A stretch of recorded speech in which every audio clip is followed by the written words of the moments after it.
First आती है। एक तो पीडीएफ से बिल्कुल मुश्किल है। ठीक है।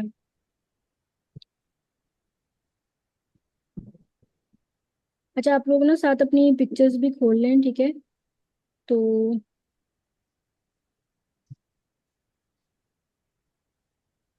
अच्छा, स्टार्ट करते हैं। क्वेश्चन नंबर 1 है, रेस्पिरेटरी एसिडोसिस अकर इन ड्राउनिंग। ठीक है, जब ड्राउनिंग में एक तो पेशेंट का जो है ऑक्सीजन भी पानी में कम होता है, दूसरा ये है कि पेशेंट जो है ना। अच्छा, माइक ऑफ कर लें इनका, माइक में प्लीज। अभी क्लास स्टार्ट हुआ। क्लास स्टार्ट हो गई है, माइक ऑफ कर लें। अच्छा, क्वेश्चन नंबर 1 है, रिस्पिरेटरी एसिडोसिस होता है ड्राउनिंग में when a person inhales water which interferes with the ability of lungs to exchange gases effectively. ठीक है, पानी में अगर उसके लंग्स में पानी चला जाता है तो उसकी जो है वेंटिलेशन कॉम्प्रोमाइज हो जाती है। इस वजह से उसका जो है ऑक्सीजन और कार्बन डाइऑक्साइड जो एक्सचेंज नहीं हो पाती और कार्बन डाइऑक्साइड जो उसका बिल्डअप होता रहता है। ठीक है, इसलिए जो है एसिडोसिस होता है आपके ड्राउनिंग में। क्वेश्चन नंबर 2 है, the serology test for aspergillus is galactomannan. ठीक है, posterior and anterior humeral artery are branches of, तो ये आपकी एक्सिलरी आर्टरी के ब्रांचेस होती हैं। A patient having vesicles on lateral forehead and medial side of eye and ala of nose which severe facial pain and headache which nerve is involved.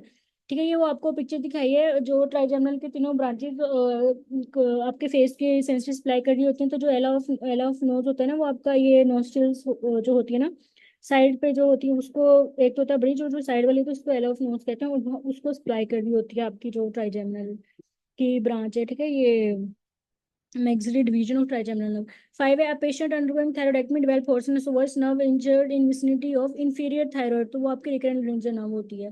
A patient undergoing thyroidectomy develop porcine source nerve injured, तो ये आपकी recurrent या repeated question है।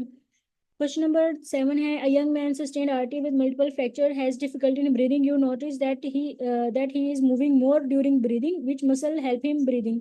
तो ये आपका external oblique होता है जो आपका abdominal respiration के साथ मूव कर रहा होता है एक्सटर्नल ओब्लिक की वजह से। Hand foot and mouth disease cause virus, तो ये आपका नॉन एनवेलप्ड आरएनए वायरस होता है, ये कॉक्सैकी वायरस होता है आपका। ठीक है, non enveloped RNA virus. Intercostal nerves are from, तो ये आपकी डोर्सल रेमाई और स्पाइनल नर्व्स होती हैं। ठीक है, आपकी डोर्सल रेमाई और स्पाइनल नर्व्स होती हैं वो मिक्स होती हैं, सेंसरी और मोटर। जो आपकी एंटीरियर हॉर्न है वहां से मोटर आ रही होती है, जो आपका पोस्टीरियर हॉर्न है वहां से सेंसरी आ रही होती है। ठीक है, वो दोनों आपके आगे जाके कंबाइन हो जाती हैं और मिक्स नर्व्स बन जाती हैं। फिर जो आपकी डोर्सल वाली है वो आपकी बैक को सप्लाई करती है और जो वेंट्रल है वो आपकी ट्रंक को सप्लाई कर रही होती है। ठीक है, ये सब कुछ हमने पिक्चर्स के साथ किया हुआ है। Nerve passing through पेट्रस part of temporal bone, तो ये आपकी फेशियल होती है। क्वेश्चन नंबर 11 है, alcoholic patient develop hepatic cirrhosis diuretic of choice.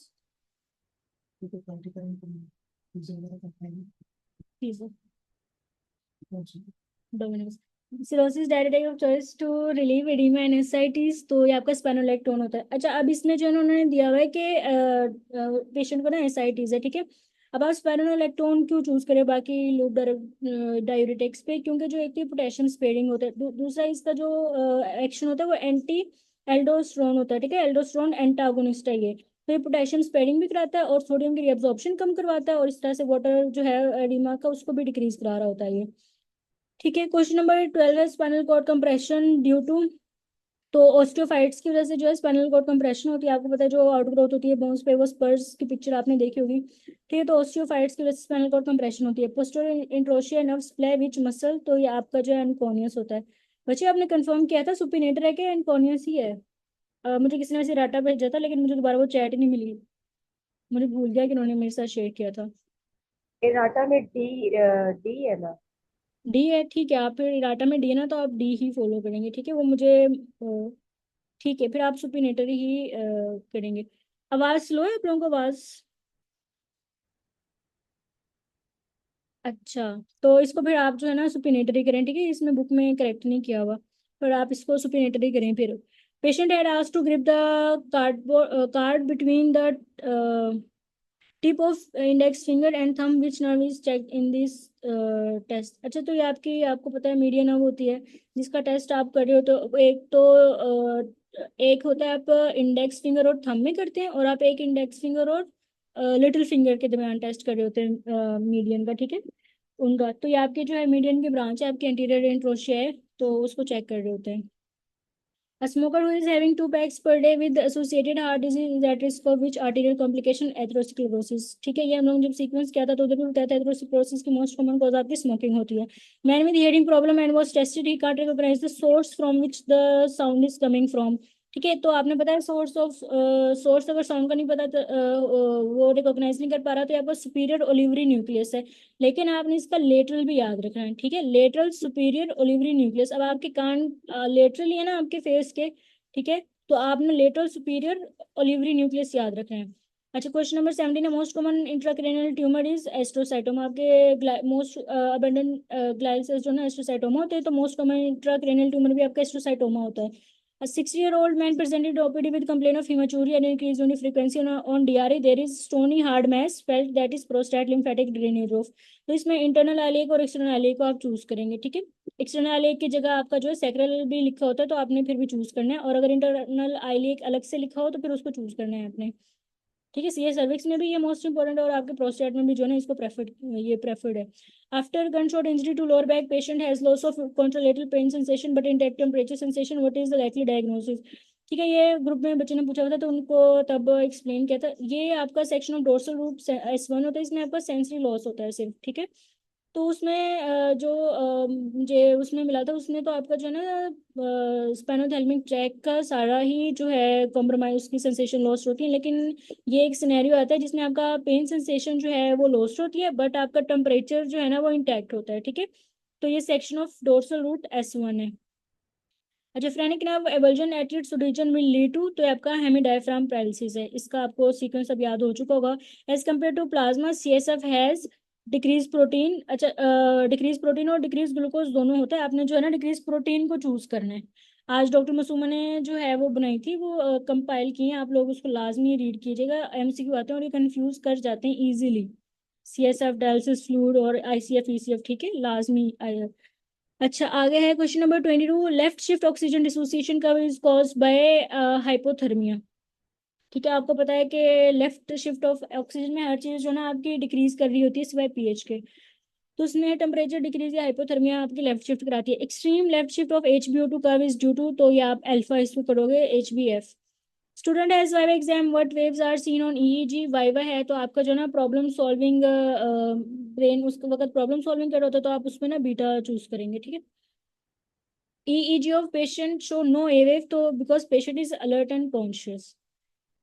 26 है antiseptic used for skin wash is alcoholic chlorhexidine। Aortic pressure is higher at which phase, तो ये आपका reduced phase is greater than rapid ejection phase। 28 nerve loop around arch of aorta and ligamentum arteriosum is, तो यह आपकी होती है left recurrent laryngeal nerve। अब ये इसका आपको सीक्वेंस पता होना चाहिए कि अगर वो पूछें कि left recurrent laryngeal nerve loop around और ऑप्शन में दिया हो आर्च ऑफ एओर्टा और लिगामेंटम आर्टेरियोसम, तो आप लिगामेंटम आर्टेरियोसम को चूज करेंगे। ठीक है, ligamentum arteriosum is greater than arch of aorta. Hyoid bone derived from, तो ये आपका दोनों हॉर्न जो एक सेकंड से और एक थर्ड फ्रिंजल आर्ट से आपका ड्राइव होता है। ठीक है, हाइवेड बोन आपकी सेकंड या थर्ड फ्रिंजल आर्ट से आ रही होती है। Lady had a difficult labor at home in village. She was brought to hospital with history of PV bleed and oozing from gums for the last 10 hours. Her CBC shows 6 G per DL, platelets 30, TLC 24,000 with neutrophil. The peripheral blood film shows Burr cells, tubular नहीं है, Burr cells. Her PT, APTT were prolonged, most likely cause DIC। ठीक है, एक तो जो आपकी ये obs conditions होती है ना, इसमें DIC के चांसेस भी ज़्यादा हो जाते हैं अगर इसकी वजह से इन्फेक्शन हो। दूसरा, इसमें हर चीज़ आपकी जो है वो डिरेंज होती है। इसमें ये होता है कि आपका, आपको पता है आपकी हाइपर कोagulable स्टेट होती है, एंटीथ्रोमिन जो है आपका वो डिक्रीज कर रहा है प्रेगनेंसी में, तो हाइपर कोagulable स्टेट होती है उसमें जो है आपकी जो आपका ये फैक्टर 3 होता है ना थ्रोम्बोप्लास्टिन, वो एक्टिवेटेड होता है और क्लॉट्स ज्यादा से ब्रोन बॉडी में ना ज्यादा क्लॉट्स बन रहे होते हैं। अगर बॉडी में ज्यादा क्लॉट्स बन रहे हैं तो आपके सारे फैक्टर्स जो है वो सारे यूज हो जाते हैं। फिर आपकी स्टार्ट होती है ब्लीडिंग, तो ये साइमल्टेनियसली चल रही होती है ब्लीडिंग और आपकी क्लोटिंग। तो ठीक है, तो ये होता है ये बेसिकली DIC का, इसलिए जो है ना ये इतना डेंजरस होता है। ठीक है, आगे क्वेश्चन नंबर आपका है functional remnant of mesonephric duct in males. अच्छा, इसकी जो है ना मैं आपको अच्छा इसमें जो है आपका सारे डेरिवेटिव्स ना दिए होते हैं ऑप्शंस में, लेकिन आपने हमेशा जो है ना डक्टस डेफरेंस को चूज करना है।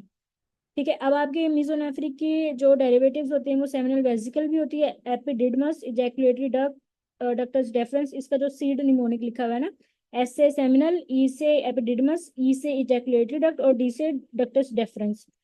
तो हमेशा जो रेमिनेंट पूछते हैं ना, तो उसमें डक्टस डेफरेंस पे उन्होंने प्रेफर किया होता है। Threaded vein, abdominal and gynecological arteries, which of the following organism cause infection, which are penicillin resistant and beta lactamase production are, तो ये आपका बैक्टीरियोइड्स होते हैं, ठीक है। अब जो आपके बीटा लैक्टेमेज प्रोडक्शन, जो एंजाइम के अंदर बीटा लैक्टेमेज एंजाइम हो रहा होता है ना, तो वो पेनिसिलिन रेजिस्टेंट होते हैं। Many bacteria produce beta lactamase enzyme that hydrolyse the beta lactam ring of penicillin, rendering the antibiotic ineffective. ठीक है, तो ये आपके बैक्टीरियाज होते हैं, इनके अंदर बीटा लैक्टेमेज एंजाइम प्रेजेंट होता है। तो फिर आपके जो है ये पेनिसिलिन को ब्रेक कर देती हैं, जो पेनिसिलिन की लैक्टम रिंग होती है, ठीक है, और फिर वो आपकी इस तरह से रेजिस्टेंट हो जाते हैं ना बीटा लैक्टेमेज को। तो ये आपके बैक्टीरियोइड्स होते हैं। Patient having proteinuria and occasional haematuria cause of generalise body swelling, तो ये आपके डिक्रीज प्लाज्मा ऑनकोटिक प्रेशर, ठीक है। प्रोटीनूरिया आपका नेफ्रोपैथी का वो है, तो आपका डिक्रीज, आपकी प्रोटीन यूरिया हो रहा है, लॉस हो रहा है, तो आपका ऑनकोटिक प्रेशर जो है वो डिक्रीज हो जाएगा। A patient presented with fever, productive cough and altered sensorium X-ray shows lobar pneumonia. How to confirm? तो ये आपका sputum culture करवाते हैं आप, ठीक है, लोबार निमोनिया के लिए। अच्छा, क्वेश्चन नंबर है पेशेंट, मैंने क्वेश्चन छोड़ा है ना, पेशेंट नहीं, ठीक है। A band is in multiple myeloma produce by what cells, तो ये आपके प्लाज्मा सेल से होता है। अब आप देखो कि आपके बी सेल्स होते हैं, वो उनसे बनते हैं आपके प्लाज्मा सेल्स, प्लाज्मा सेल से बनती हैं आपकी एंटीबॉडीज, ठीक है। अब वो जो एंटीबॉडीज होती हैं, वो मल्टीपल माइलोमा में कोई एक आधी एंटीबॉडी, जो कि यूजुअली आपकी आईजीजी होती है, वो बहुत ज्यादा होती है, तो आप इसके लिए करा रहे होते हैं प्रोटीन इलेक्ट्रोफोरेसिस, ठीक है। अब जो आपकी एम बैंड को एम स्पाइक भी कहते हैं, जब आपकी जो है ना एंटीबॉडी, वो एंटीबॉडी बहुत ज्यादा एक्सेस में जहाँ होती है, तो वहां पे एक बहुत ज्यादा ना स्पाइक आती है, एक हाइट आती है, स्पाइक आती है, ठीक है। तो उसको एम बैंड कह रहे होते हैं, और वो प्रोटीन इलेक्ट्रोफोरेसिस पे आती है, और वो आपके मल्टीपल माइलोमा में आती है, और वो आती है क्योंकि आपकी प्रोटीन एक्सेस नहीं होती, और वो यूजली आपकी आईजीजी होती है, ठीक है। याद रहेगा ना, इससे आपके काफी क्वेश्चन हो जाएंगे मल्टीपल माइलोमा वाले। अच्छा, आगे आपका है क्वेश्चन नंबर, अब patient has CV and now has zero power in muscles, which of the sensory receptor are not functioning in this patient। ये दिन दफा आया हुआ है, ठीक है। नोसिसेप्टर्स आपके जो है मसल कॉन्ट्रैक्शन वगैरह को भी जो है मोटर सिस्टम को जो है इंटीग्रेट कर रहे होते हैं, तो ये आपका नोसिसेप्टर्स इन्वॉल्व होते हैं इसमें भी। अच्छा, आगे है question number, male brought to the hospital in an altered sensorium, talking slow, shallow breaths, and her breath and his breath has fruity smell and ABG pH 6.44, ठीक है, बहुत ही एसिडिक है, यूरिन की टोन्स पॉजिटिव, ये आपका DK है। 38 N K sales cause following, तो ये आपका डिस्ट्रॉय वायरस इन्फेक्टेड सेल्स हैं, ठीक है। वायरस इन्फेक्टेड सेल्स को एन के सेल्स जो है डिस्ट्रॉय कर रहे होते हैं। In COPD diagnosis will be made जब आपका वी बाई क्यू जो है 0.1 होगा, ठीक है। 0.8 नॉर्मल होता है, तो आपका इसमें जो है वो वी बाई क्यू डिक्रीज होता है, या बिलो नॉर्मल होता है, या जीरो होता है, या बिलो नॉर्मल, इसको जो है मोर वो प्रेफर्ड है, तो 0.1 होता है। Which of the following causes increase in renin level, तो आपका decrease stretch on mechanoreceptors, stretch decrease होगा मैकेनोरिसेप्टर्स का, उनकी फायरिंग डिक्रीज हो जाएगी, और वो फायरिंग डिक्रीज होगी तो आपका सिंपैथेटिक स्टिमुलेशन हो जाएगी, ठीक है, सिंपैथेटिक सिस्टम एक्टिवेट हो जाता है। Which one of the following increase in asthma, तो ये आपकी इजोनोफिल्स जो है एस्थमा में इंक्रीज होते हैं। Which of the following increase in asthma, ये आपका दो सेम इजोनोफिल्स होते हैं, ठीक है। Substance having more properties than inulin is thought to have, ये ना एक तो कवर है मेरा इस पे, अच्छा, is thought to have increase filtration and net secretion. अच्छा, increase filtration and net absorption, secretion इसका मतलब है कि जितना वो फिल्टर हुआ ना, उतना ही वो एक्सक्रीट हो जाए, ठीक है, वो वापस रीअब्जॉर्ब ना हो आपके ट्यूब्यूल्स में। तो इससे आपका ना रीनल फंक्शंस का पता चलता है कि अगर वो रीअब्जॉर्ब हो जाएगा, तो फिर आपको जो है वो मेजर करने के लिए वो आइडियल नहीं होगा, जितना वो फिल्टर हो रहा है उतना उसको स्क्रीट हो जाना चाहिए।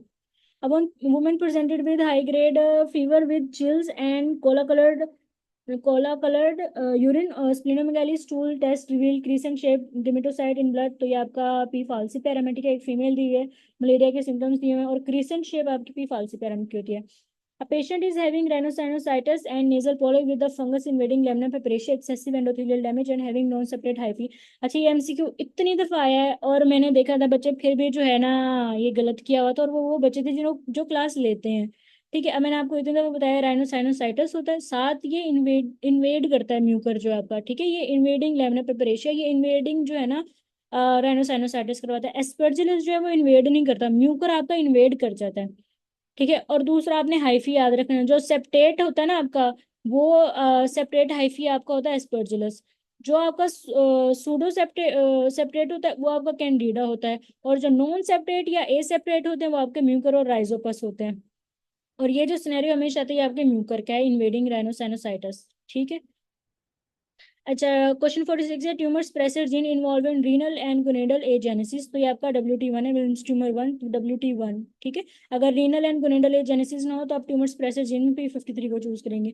ICF differs from ECF in increase potassium. ICF में जो इंक्रीज पोटेशियम होता है, ICF as compare to ECF has increase glucose.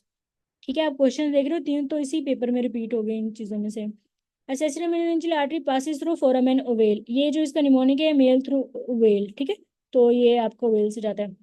meningitis due to strep pneumoniae in 14-year-old child DOC will be, तो ये आपका पेनिसिलिन होता है। ठीक है, कल हमने मेनिंजाइटिस एक ओल्ड एज में पढ़ा था और वो एंड मेनिंजाइटिस था, और उसमें आपने सेफ्ट्राइक्सोन चूज की थी। ठीक है, तो इसमें जो है 14 ईयर्स का बेबी, एक बेबी बॉय है और उसको जो है स्टेप नमूनी की वजह से मेनिंजाइटिस है, तो उसमें आप पेनिसिलिन जी देंगे।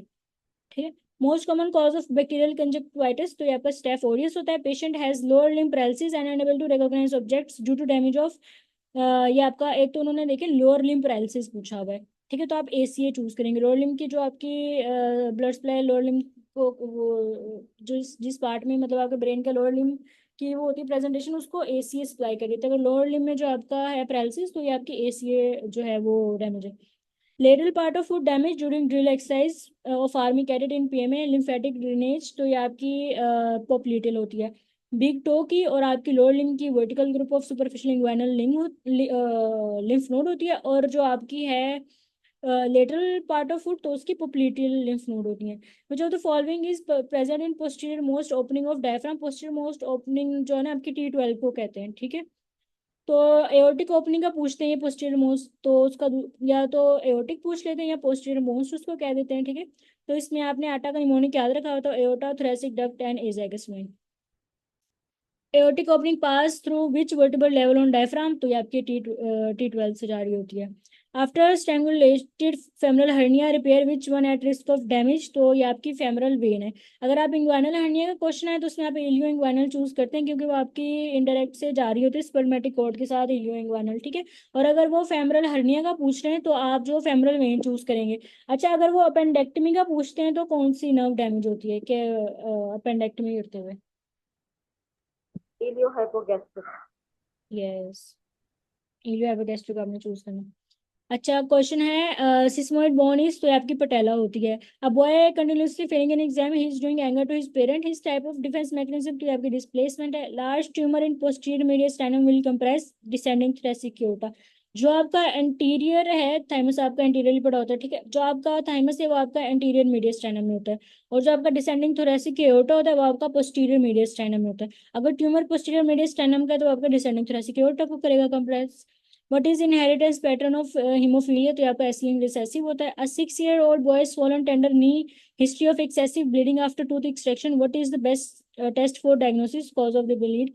ये आपका फैक्टर 8 माइनर ऐसे है। ठीक है, ये बच्चे को हीमोफीलिया का बता रहे हैं, या तो इनका जो है सर्कमसिजन में पता चलता है, अगर उसमें नहीं तो फिर जो या उनको कोई चोट लग जाती है ब्लीडिंग नहीं रुकती, या टूथ एक्सट्रैक्शन की जैसे ये हिस्ट्री देते हैं, तो इसमें आप फैक्टर 8 माइनर ऐसे कराते हैं। ठीक है, फैक्टर 8 माइनर जो है आपकी हीमोफीलिया के लिए होता है, फैक्टर 8 मेजर जो होता है आपके वॉनविली ब्रांड के लिए होता है। ठीक है, और इसी तरह का टूथ एक्सट्रैक्शन एक्सट्रैक्शन का जो सिनेरियो होता है, लेकिन उसमें ये होता है कि वो नेक्स्ट डे ब्लीड कर रहा होता है। ठीक है, तो उसमें फिर आप वो एंटीकोआगुलेंट प्रोफिलैक्सिस या एंटीकोआगुलेंट इफेक्ट उसको चूज किया हुआ था। ठीक है, 8 माइनर आपका हीमोफीलिया का, 8 मेजर आपका जो है वन विली ब्रांड का। A 9-month-old baby fell from bed and got frontal ecchymosis in HB. His platelet are 180,000. Two sisters are normal, but brother died of profuse bleeding after circumcision. Which is most appropriate test to rule out the causes?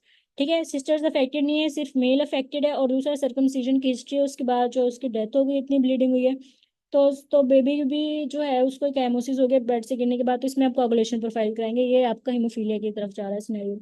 Which of the following structure lie deep to and parallel with carotid sheath. ठीक है। तो ये आपकी sympathetic chain होती है। ये मैंने एक ना आपको उसकी पिक्चर भेजी है, आप लोगों ने देखी होगी। ठीक है। आपके जो है सिंपैथेटिक चेन बना हुआ है, और उसके साथ ही पहले आपकी कैरोटिड शीट है, उसके बाहर की तरफ जो है ना सिंपैथेटिक आपकी है वो चेन। ठीक है। ये वो ग्रुप में भेज, वो चैट में भेज दे कोई अगर। अच्छा, आगे क्वेश्चन नंबर है which of the which of the following structure. अच्छा, ये हो गया। After mastectomy for breast carcinoma female develop loss of overhead abduction which is not to damage. अच्छा, आपको बताया 30 तक सुप्रास्पाइनेटस कराता है, फिर 90 तक आपका एब्डक्शन डेल्टोइड कराता है, उसको ओवरहेड जो आपकी एब्डक्शन है वो आपका स्टेटस इंटीरियर कराता है, उसकी जो नर्व है वो आपकी लॉन्ग थोरैसिक नर्व होती है, और उसको जो है ना वो नर्व टू स्टेटस इंटीरियर लिखा हुआ है इधर में। ठीक है। जूम आउट हो जाए प्लीज, ना हो। अच्छा, क्वेश्चन नंबर है आपका 65 है। A lady working in radiation on which following system affected first by radiation. तो आपका ये हेमेटोपोइटिक होता है। आपका बोन मेरो आपको पता है हर वक्त जो है सेल्स प्रोड्यूस करो, तो सबसे पहले जो आपका अफेक्ट होता है हेमेटोपोइटिक जो सिस्टम है वो अफेक्ट होता है। Which vein is used in venesection. तो ये आपकी ग्रेट सेफनेस वेन को वेनिसेक्शन के लिए चूज करते हैं। वेनिसेक्शन होता है जब आपका एचबी बहुत ज्यादा होती है। ठीक है। तो वेनिसेक्शन करते हैं ताकि आपकी एचबी थोड़ी लो हो सके। ठीक है। तो उसमें वेनिसेक्शन करते हैं। फीमेल विद ओलिगोमेनोरिया क्रायोटाइप जो आपकी 46XX 45XO एसोसिएटेड विद, तो यह आपका है gonadal dysgenesis and germinal hypoplasia. या गोनेडल डिसजेनेसिस लिखा होता है, मैं आपको हमेशा उसमें जर्मिनल हाइपोप्लेजिया बताती हूँ क्योंकि ये जो है ना एक साथ भी आ जाता होता है।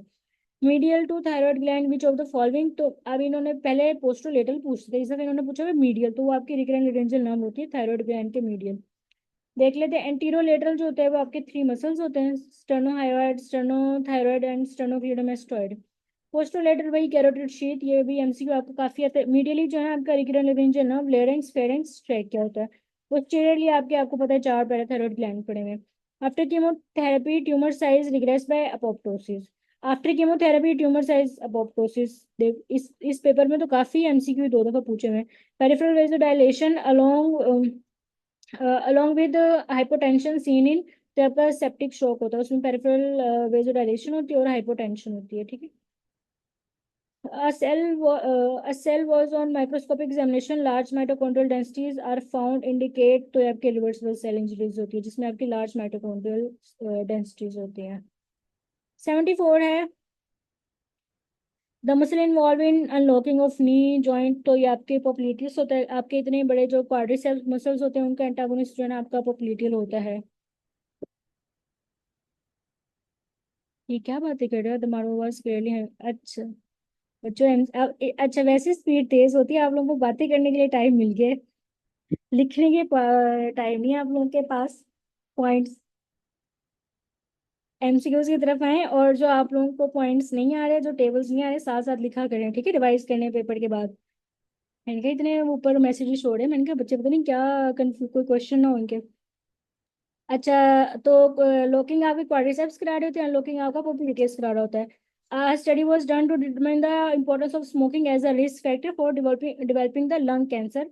500 smokers with the disease and 500 healthy matched non-smokers were evaluated. This type of study is, तो ये आपकी जो है ना क्रॉस सेक्शनल होती है, इसमें आप वो रिस्क फैक्टर वर्सेस डिजीज कर रहे हैं।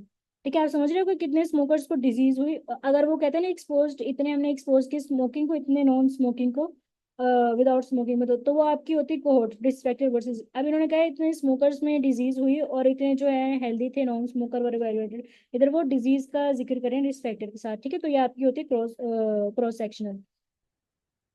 अच्छा, डिजीज वर्सेस डिजीज आपकी केस कंट्रोल है। मोस्ट कॉमन पैनक्रियाटिक कार्सिनोमा आपका एडिनोमा होता है। Patient has weakness in flexion supination and sensory loss on lateral side of the following nerve injuries responsible for this. तो आपकी मस्कुलोकुटेनियस होती है, ये आपका बाइसेप जो है फ्लेक्शन भी करा रहा होता है, सुपिनेशन भी आपका चीफ सुपिनेटर है, और सेंसरी लॉस आपकी लेटरल साइड ऑफ फोरआर्म पे होती है, तो ये आपको मस्कुलोकुटेनियस नर्व होती है।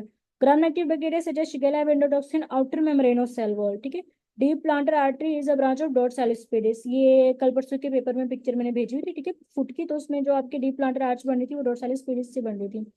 The fetal part of placenta is decidua basalis and chorionic frondosum. सारे पेपर रिपीटेड है आपके ये वाले, ठीक है, आपने अच्छे से पास पेपर किए होते ना ये वाले, तो 18 आपका इजीली हो जाता।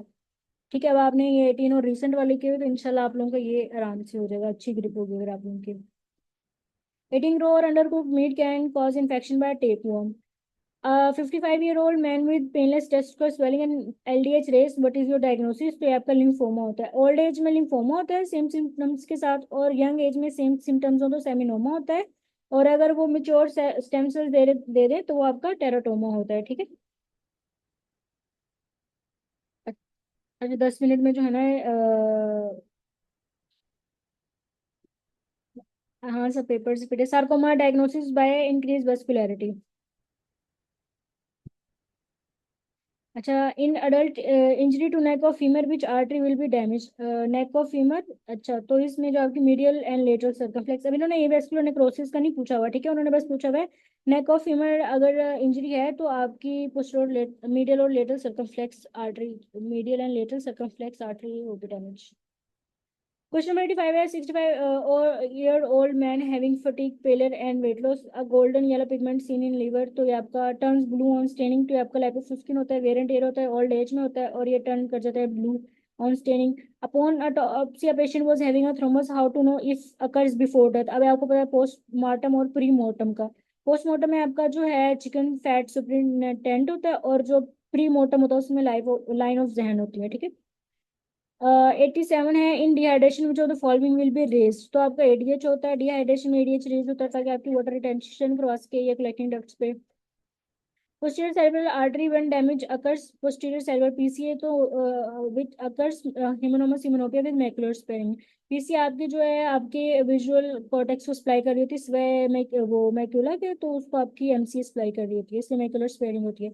A kid with sweat chloride test positive developing recurrent chest infection otitis media likely associate। देखो स्वेट क्लोराइड आपका सिर्फ जो है ना सिस्टिक फाइब्रोसिस में होता है, बाकी आपने एसोसिएशन याद रखनी है। रिकरेंट उसको चेस्ट इन्फेक्शन है, ओटाइटिस मीडिया तो साथ उसको ब्रोंकिएक्टेसिस होता है, ठीक है। Injury to greater wing of sigmoid and inferior orbital fissure damage, तो आपका जो है जैगोमेटिक नर्व होती है, ठीक है। एक तो चीक पे सेंसेशन लॉस का सिनेरियो देते हैं, दूसरा इंफीरियर ऑर्बिटल डैमेज, वो फिशर डैमेज का वो सिनेरियो देते हैं, तो दोनों में आपने जैगोमेटिक लगाना है। Ischaemia infection and infarction and infection all cause cell injury, what is common thing that will happen due to cell injury, तो ये आपका आरओएस प्रोडक्शन है, रिएक्टिव ऑक्सीजन स्पीशीज प्रोडक्शन है। In pneumothorax, chest inward and chest wall, lungs inward and chest wall outward, ठीक है। अब आप देखो आपके लंग और चेस्ट कैविटी के दरमियान एयर है, तो वो लंग्स को इनवर्ड प्रेशर देगी और चेस्ट वॉल को आउटवर्ड, तो निमोथोरैक्स में हमने याद रखें चेस्ट जो आपकी है लंग इनवर्ड है और चेस्ट वॉल आउटवर्ड है। After 6 months of renal transplant, patient present with sign of renal failure. His symptoms are resolved by giving immunosuppressive therapy. What is likely cause, ठीक है, तो ये आपकी है acute cellular rejection। अभी बच्चे ने पूछा होता है प्रीफॉर्म्ड एंटीबॉडीज होती है इसमें, और इसमें आप जो है स्टीरॉयड देते हो कॉर्टिकोस्टेरॉइड्स वगैरह, उसको इम्यूनोसप्रेसिव थेरेपी, तो वो जो है ना रिजॉल्व कर जाती है। Child having history of consumption of fat fast food presented with anaemia and as MCV 104 the most probable causes, तो इसमें फॉलिक एसिड डेफिशिएंसी है, क्योंकि आपका वो ग्रीन लीफी वेजिटेबल्स नहीं ले रहा, वो सिर्फ आपकी फास्ट फूड ले रहा, तो इसकी वजह से उसको जो है ना वाइटामिन फॉलिक एसिड की डेफिशिएंसी है कि विटामिन B12 उसको फास्ट फूड से मिल रहा है। 50-year-old hypertensive patient presented with weight pain radiating towards back, suddenly collapsed on autopsy, what could be seen। ठीक है, एक तो हाइपरटेंशन की वो सिनेरियो की होता है, और दूसरा वो सडनली कोलैप्स करता है और जो पेन है उसका बैक पे जाता है। ये सारे आपके मीडियल नेक्रोसिस और एओर्टिक डायसेक्शन की तरफ इसका scenario. Low grade follicular lymphoma translocation is 14-18, ठीक है, फॉलिकुलर लिम्फोमा की 14-18 होती है। और इसका मुझे बता दें इसका ट्यूमर सप्रेसर जीन कौन सी थी,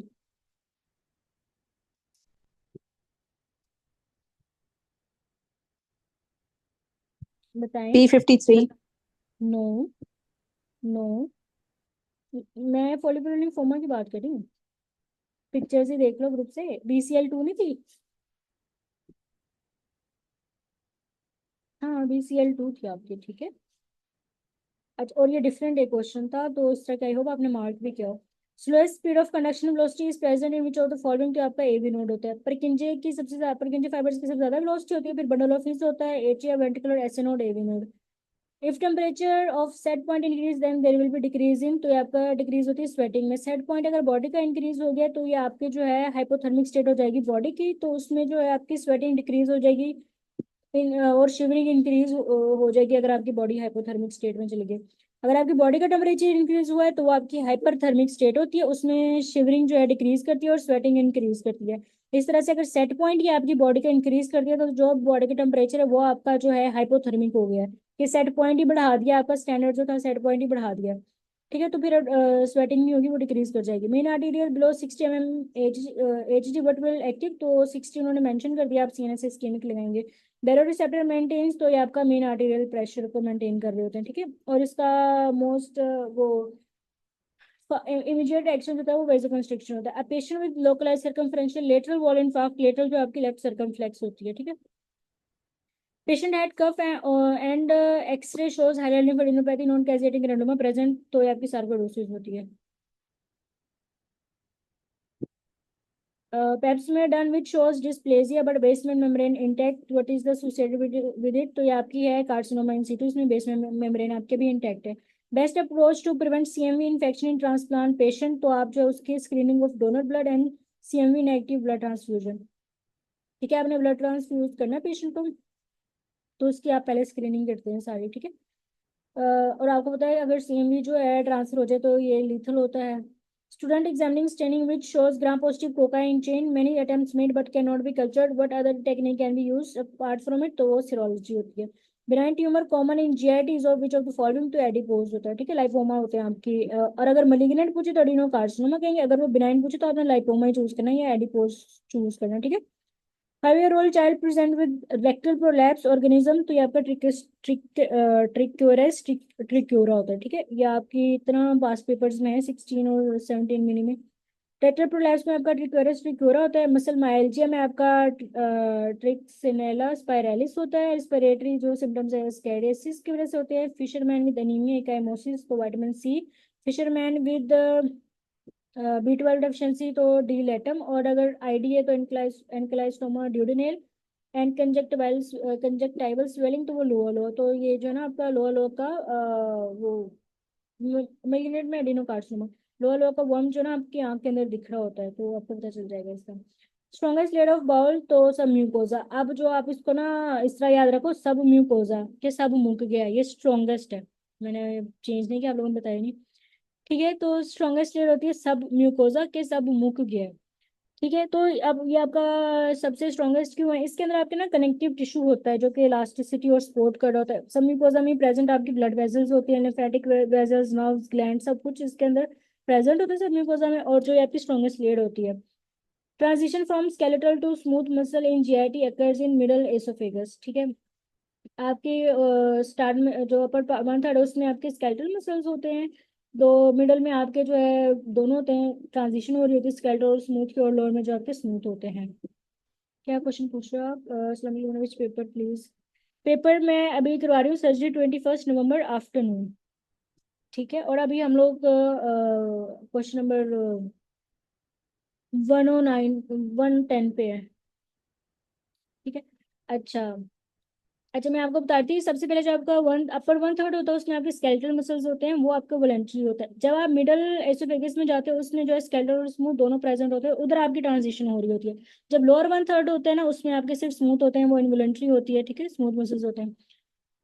और ये क्वेश्चन आता है कि आपकी एसोफेगस के एपिथेलियम क्या है, तो आप स्ट्रेटिफाइड स्क्वेमस चूज करते हैं उसमें थ्रू आउट द एसोफेगस। अब वो कंफ्यूज बच्चे हैं उसको लेयर्स को कर रहे होते हैं कि अपर की डिफरेंट है, मिडल की डिफरेंट है और लोअर की डिफरेंट है, क्योंकि वो ऑप्शन में देते हैं अपर की ये वाली, मिडल की ये। ठीक है, तो आपने जो एपिथेलियम है वो स्ट्रेटिफाइड स्क्वेमस थ्रू आउट है, और जो मसल्स हैं वो चेंज होते हैं पार्ट टू पार्ट। अच्छा, बिटवीन स्टमक बॉडी एंड पाइलोर्स, तो आपका एंट्रम प्रेजेंट होता है। Which of the following hernia is associated with herniation through Hazelback's triangle? ये आपका जो है फेशियल ट्रांसवर्सालिस में डिफेक्ट होता है हेजलबैक्स ट्रायंगल, तो वहां से आपका डायरेक्ट हर्निया जो है ना वो डायरेक्ट ही प्रोट्रूड कर जाता है। ठीक है, तो ये आपका डायरेक्ट इंग्वानल हर्निया होता है हेजलबैक्स ट्रायंगल से। Bone marrow biopsy is done at which of the following site in infants? ठीक है। वो जो पास्ट निमोनिक है वो आपका अडल्ट के लिए, उसमें से जो वो पास्ट का टी है वो इन्फेंट्स के लिए होता है टिबिया। ठीक है। अच्छा, क्वेश्चन नंबर 113 है। क्या क्वेश्चन पूछना है? Epithelium lower to central. हाँ, वो आपकी फिर जो है सिंपल कलमनर हो जाती है वो, उसकी वजह से आपको पता है 2 सेंटीमीटर तक नॉर्मल होती है, अगर 3 तक हो तो फिर बेरेट एसोफेगस होता है। ठीक है। मैम वो निमोनिक टिबिया वाला फिर से रिपीट कर दें। उसका था PASTS पास्ट। तो वो पी जो है वो है पोस्टीरियर इलियक। अच्छा, ऊपर वो कमेंट आ रहा है, वो गायब गायब हो रहता है, उन्होंने लिखा हुआ है ना एक्सप्लेनेशन में। ठीक है, तो वो है PAST। तो पी से जो है आपका पोस्टीरियर इलियक क्रेस्ट होता है। ठीक है, अगर वो ऑप्शन बना हो तो आप interior superior iliac crust choose करते हैं, क्रेस्ट। और वो भी ना हो तो फिर आप spinous process of lumbar vertebra choose करते हैं। एस से स्पाइनस प्रोसेस हो गया, PAS हो गया, और टी से टिबिया जो आप इन्फेंट